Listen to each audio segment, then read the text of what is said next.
good to see you. Nice to see you. I'm just going to start with congratulations on Hot Zone. I finished it actually this morning, and I thought you did excellent. Thank you. You watched all 6 episodes? I did. Wow. Yeah, I don't fuck around. I don't fuck around when I'm talking to you. I appreciate that. I go full force. So I have a few questions to ask before getting go full G-force from the look of your background. Oh, there we go. Exactly. By the way, I keep it here because I figure it's such a great property and IP. How can they not be making it? That's a really good question. You know what? That's a very good question. I might have to look into that. By the way, you should, because first of all, it has a great title, either G-Force or Battle of the Planets. With VFX now, the Fiery Phoenix, come on. Mm-hmm. Like, it's a no-brainer. So yes. Yeah. I watched so many episodes of that along with Star Blazers. Those two. You remember that? Dude, if I had the space, the Yamato would be right behind me. That's a badass spaceship. Oh, dude, hi. We're on the exact same page. And that's another thing. Even though in Japan they're making all of the Star Blazers stuff, it's just another one of those properties that I think could do so well if done right. Great story. Well, you know what? You got my producer. You made me put my producer hat on. The cogs are turning.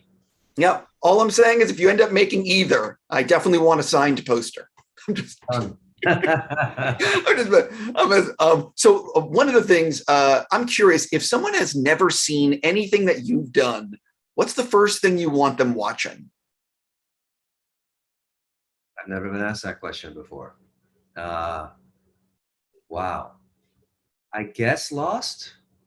But even that, it would have to be a qualified answer because I would want someone to see me speaking English.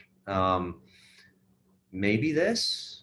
I'll say for the sake of this interview, the Hot Zone. Completely. Before I get into Hot Zone, because obviously I have like 17 questions.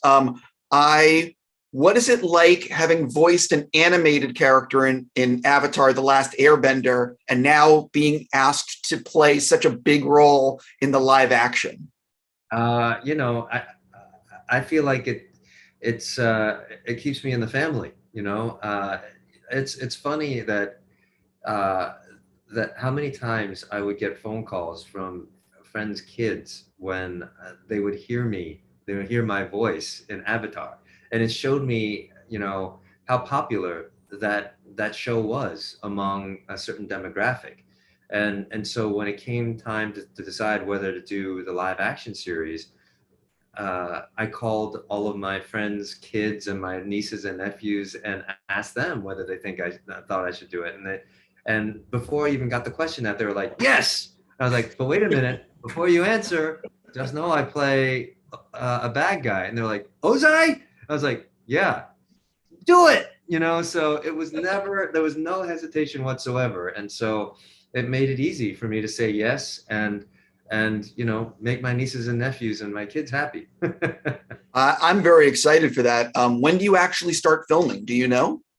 I think production starts in a couple of weeks. Oh, wow. Yeah.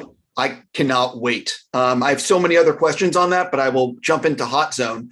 One of the things I think the series does so well is capture that time after 9/11 where everyone was scared of everything and we were not sure what could happen tomorrow. Can you sort of talk about that? Yeah, I mean, it's something I've talked about a lot today. It was really the first time that we, as Americans, experienced a significant terrorist attack on our soil, and so I think it was foundation shaking, in more ways than one. And then, and you're absolutely right. There was a lot of uncertainty. There was a lot of fear. There was a lot of looking for answers immediately, and and as a result, scapegoating people and countries. And so it really I think shook us in a way that I hadn't seen in my lifetime. And then the anthrax attacks happening just a few weeks later, was just kind of deepen this sense of vulnerability, and that was actually something that I tapped into to start playing this character.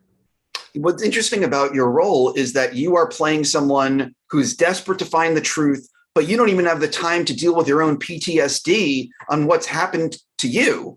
And so, I mean, that must have been actually very challenging as an actor and also very enticing to do. Can you sort of talk about that? For sure. You know, I think what really helped me kind of explore that aspect of the character was actually talking to real FBI agents who were working in New York at the time of the towers falling. They told me that they would work 12-hour shifts during that time because no one was taking a break. They would work 12-hour shifts, and then when they were done, they were going to ground zero and helping to search for bodies, helping in any way they could. And they were doing that for another 12 hours. These agents, not just one, more than one, told me that they did not sleep for 2 weeks after that, like just non-stop work, because that's how dedicated they were. So when you're talking about Riker and you know, his own mental health issues,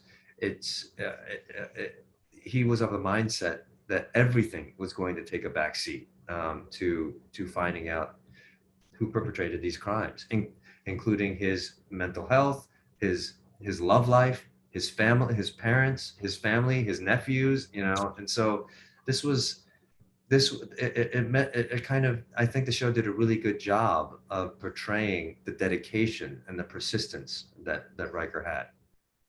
No, 100%. What was it like actually behind the scenes, the making of the series? Is there anything that you think might like surprise people to learn? I like learning that kind of stuff. Sure, it would surprise you to learn that when we were pretending that we were outside in Florida, it was like 5 degrees below zero in Toronto, Canada, and we were shooting in the middle of a major extreme COVID lockdown, and there were times we actually had to stop shooting because there was too much snow. So we had a blizzard in the middle of May in Toronto, and I was out there with just a suit jacket on. So that. There's a little behind the scenes for you.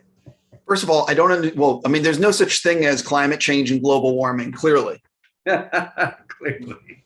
You know, snow in Toronto in May, what? Yeah, you know, it's run of the mill.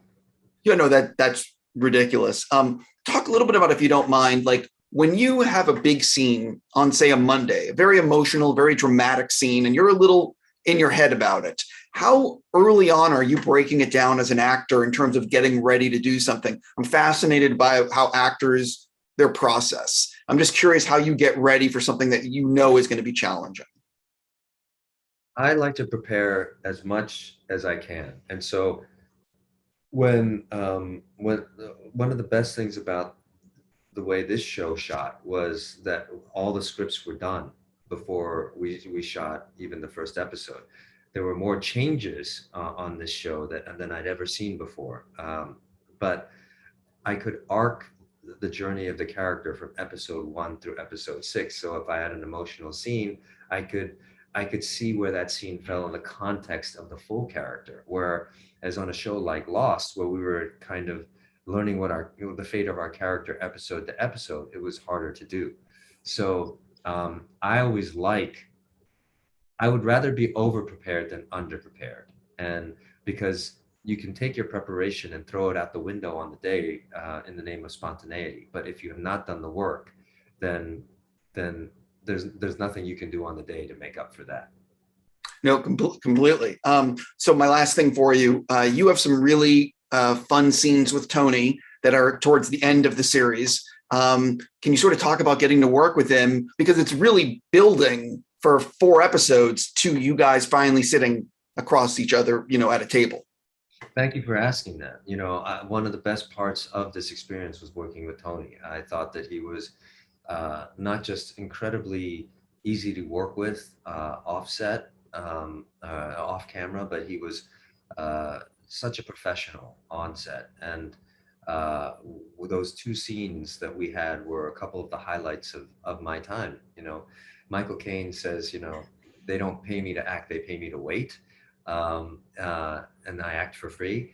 You know, the way I felt on that day was that I wasn't working. It was a joy, and it was so much fun, you know, in that I was engaged fully as an actor, and it was because of the quality and strength of his work. I got to stop there. I'm just going to say it's always a pleasure to talk with you. Thank you for giving me your time.